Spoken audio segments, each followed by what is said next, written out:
Hello and welcome to What the F Just Happened Today, your essential guide to the daily shock and awe in national politics. I'm Joe Amditis. Let's get to it. It's Wednesday, December 14th, 2022. Welcome to day 694. The House is expected to pass a temporary spending measure tonight that would fund the government through December 23rd and avert a government shutdown.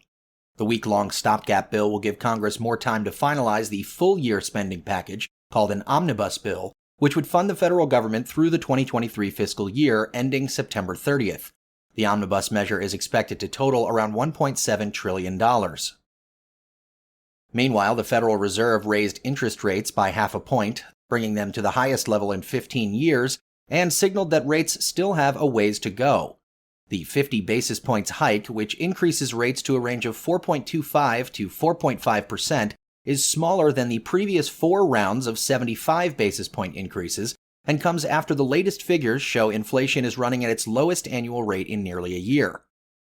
Fed Chairman Jerome Powell said, quote, "We made less progress than expected on inflation," adding, quote, "It's good to see progress, but let's just understand we have a long ways to go to get better price stability," end quote.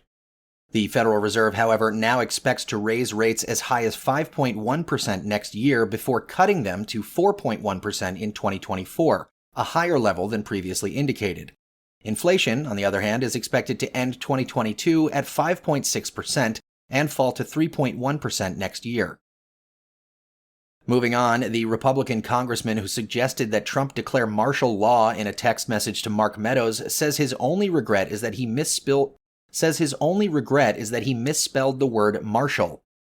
On January 17, 2021, Ralph Norman urged Mark Meadows to have Trump declare martial law, spelled M-A-R-S-H-A-L-L,